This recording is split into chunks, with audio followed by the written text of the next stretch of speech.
नमस्कार, स्वागत है आपका आरवी न्यूज भारत में। मैं हूं आपके साथ पंखुड़ी सिंह। आइए बढ़ते हैं खबर की ओर।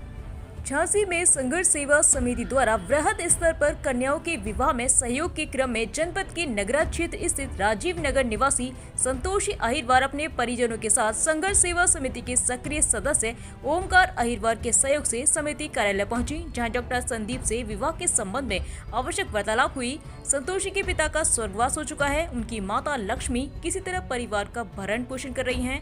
डॉक्टर संदीप ने संतोषी को पार्लर से तैयार करवाकर उपहार के साथ पैर पखार कर विदा करने का आश्वासन दिया।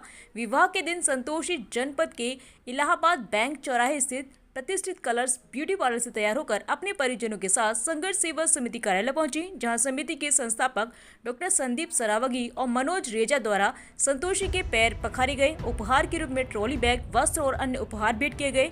तत्पश्चात सभी सदस्यों द्वारा भावुक मन से पुष्प वर्षा करते हुए संतोषी को विदा किया गया। इस अवसर पर डॉक्टर संदीप ने कहा कि आज संतोषी को हमने परिवार के सदस्य के रूप में सम्मिलित किया। हमारा सनातन धर्म हमें महिलाओं का आदर करना सिखाता है। हम लगातार कन्याओं के पैर पखार उपहार देकर अपने कार्यालय से विदा कर रहे हैं। हम सभी का मानना है कि जिस भी कन्या के विवाह में परिवार के सदस्य के रूप में कोई कमी हो, हम उसे पूरा करने का प्रयास करें।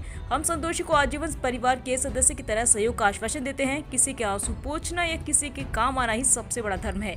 जब आप कोई अच्छा कार्य करते हैं तो वास्तविकता में आपका मन ही मंदिर हो जाता है। इस अवसर पर पुष्पा अहिरवार, सिद्धिर अहिरवार, नीलू रायकवार, संदीप नामदेव, राहुल रायकवार, अरुण पांचाल, आशीष विश्वकर्मा, अनिल वर्मा, मनोज रेजा, प्रमेंद्र सिंह, सुशांत गेड़ा, राजू सेन, लईम भाई, ननकू भाई, ओमकार अहिरवार, कामिनी अहिरवार आदि उपस्थित रहे। झांसी से ब्यूरो डॉक्टर मकबूल सिद्दीकी की रिपोर्ट। अपनी एक और बेटी जिसका नाम संतोषी अहिरवार है, माँ का नाम लक्ष्मी अहिरवार है और पिताजी का स्वर्गवास हो गया है।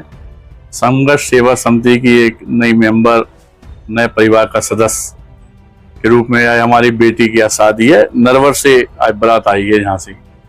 इसको हम लोग अपने जो संघर्ष सेवा समिति का सनातनी धर्म है, नियम है, उसके अनुसार उसको तैयार करके पैर पखार के बिग गिफ्टों के साथ भाई के प्यार, संघर्ष सेवा समिति के परिवार के प्यार के संगे हम लोग यहाँ से विदा कर रहे हैं और इस वचन के साथ कर रहे हैं बेटी को विदा कि भविष्य में अगर कहीं भी पूरी जिंदगी में कोई भी तरह की कोई दिक्कत होती है तो मैं डॉक्टर संदीप सरावगी और समस्त संघर्ष सेवा समिति टीम एक पिता और भाई की तरह हमेशा इसके लिए, परिवार के लिए, मतलब बेटी के लिए मायके का काम जो मायका होता है उस तरीके से हम लोग इसके लिए जिंदगी में आए हैं।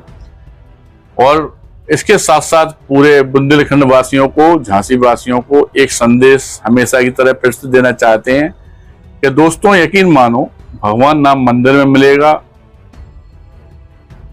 और ना गलत काम करने से आपको प्राप्त होगा। लेकिन जहां पे भी आप किसी के आंसू पहुंचते हैं, किसी को भी दुख खत्म करते हैं, प्यार से किसी के साथ देते हैं, किसी की जिंदगी बनते हैं, किसी के पिता का कर्तव्य, किसी के भाई का कर्तव्य निभाते हैं, या इन बेटियों को जब हम पैर धो के पैदा करते हैं तो ऐसे समय पे ईश्वर जगत जननी मां स्वयं वहां पे विचरण करती है। आप लोग भी अपनी जिंदगी में जितना भी पैसे कमा रहे, परिवार को पाल रहे, लेकिन इसके साथ साथ किसी भी बेटी को, किसी भी छोटी बेटी को, परिवार को, छोटे भाई को, पिता को, बुजुर्ग को यह सोच के जरूर सहायता कीजिए। आंख बंद करके सोचिए कि हमारा खास पिता है, हमारी खास बहन है, हमारी अपनी खुद की बेटी है। जिस समय आप उसके आंसू पहुंचेंगे उसे हमारी तरह विदा कर रहे होंगे तो ईश्वर से आपका साक्षात्कार जरूर होगा। और यही हमारी पूरे बुंदेलखंड वासियों से एक अपेक्षा भी है कि कृपया करके अगर कुछ नहीं कर सकते तो हमारी संघर्ष सेवा समिति के साथ 2 कदम जरूर साथ चलिएगा। धन्यवाद। तो जी, आपको आज संघर्ष सेवा समिति कार्यालय से परिवार की तरह विदा किया जा रहा है, क्या कहना चाहेंगे?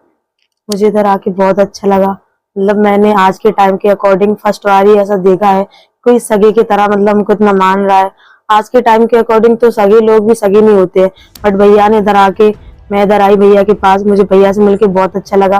फर्स्ट बार मैं भैया से मिली तो मुझे भैया को देख के बहुत रोना आ गया, क्योंकि एक इनसे मिलने के बाद मुझे ऐसा लगा जैसे कि कोई अपना ही करीबी इंसान हो। जैसे मैं इनको अभी से नहीं, काफी सालों से जानती हूँ और जब मैं भैया को बार बार देखती हूँ तो मुझे ऐसा ही लगता है जैसे मेरे बड़े भाई और पिता के समान है। कोई बात